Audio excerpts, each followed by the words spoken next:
My husband texted me from Hawaii, saying, "I'm in Hawaii with my 22-year-old mistress. Your divorce papers are on the way, and I've already taken all your $4 million from our joint account." I couldn't help but laugh, and replied by sending him my account statement, which showed $4 million in credit, because the account he emptied was actually. The text came while I was helping customers at my boutique. "I'm leaving you and moving to New York with my 21-year-old girlfriend. I've already emptied our joint account." My hand stayed steady as I read it. My voice didn't shake as I helped Mrs. Timothy pick out a scarf. The only sign that my husband of 13 years had just ended our marriage by text was a small tightening around my eyes. I waited until Mrs. Timothy left, her purchase wrapped in our usual silver paper, before I typed my response, "Good luck. My name is Kelly, I'm 39, and today I got the coldest goodbye message ever." But while Adam was probably feeling proud of his dramatic exit, thinking I'd be crying over his betrayal, I was calmly closing my boutique for the day.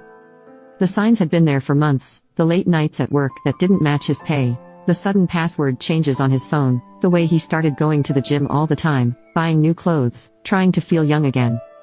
4 months ago, I found a receipt for dinner for two at a fancy restaurant, on a night he had said he was working late. That same night, I opened a separate bank account at another bank. A week later, when he suggested combining our money to make things easier, I smiled and agreed. Meanwhile, I quietly moved my personal savings to my new account, the joint account he just emptied.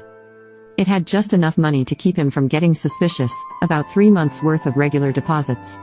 The rest was safely in my account, along with detailed records of every shady transaction he'd made over the past year. My phone buzzed again. "Don't bother begging. Lauren and I leave tomorrow. I'll send for my things later." Lauren, the new receptionist at his office. I had met her at the company Christmas party. I saw how she laughed too hard at Adam's jokes, how she touched his arm when she thought no one was looking. She was young enough to be his daughter, naive enough to think she was special. I didn't reply to his text. Instead, I called my lawyer, the one I had spoken to 2 months ago when I saw hotel charges on our credit card. "It's time," I said. "He just made his move." "The papers are ready," she replied.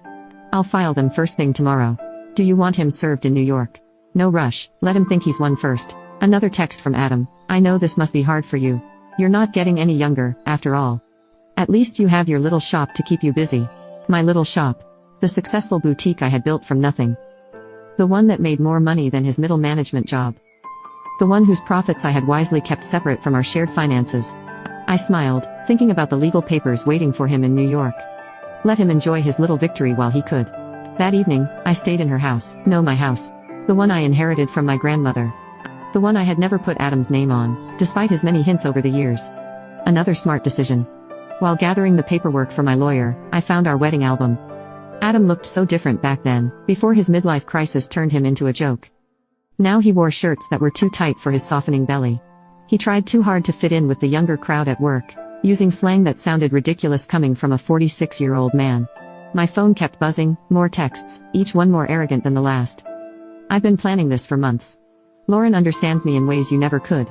You'll be fine. Maybe you'll find someone more your age. I already told my family. They agree, we grew apart. It's nobody's fault, really."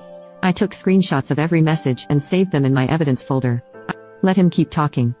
My lawyer would love the proof, his confession that he had planned this, his bragging about draining our account. Then the last message caught my eye. "By the way, I used the joint card to book our flights and hotel. Consider it my parting gift." "Oh, perfect." I called the credit card company.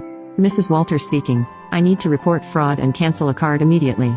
"Of course, ma'am. Can you tell me which charges?" 3 first-class tickets to New York, booked today. A hotel stay at the Royal Palm. And I need to remove my husband as an authorized user. "Do you have proof of the fraud?" Text messages from my husband admitting he used our joint card to book a trip with his girlfriend after emptying our bank account. "I can send them to you."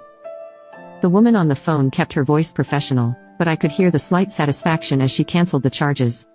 By tomorrow, Adam and Lauren would show up at the airport only to find their tickets useless, their hotel reservation gone. My phone buzzed again. "Don't worry about the house. I'll let you stay there until you find something smaller." I actually laughed out loud. Did he really think he had any right to my grandmother's house?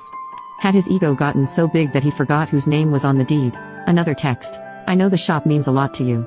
We can figure out a fair price for your half." My half of my business, the one I built? The one I funded while he complained about my long hours and called it a hobby.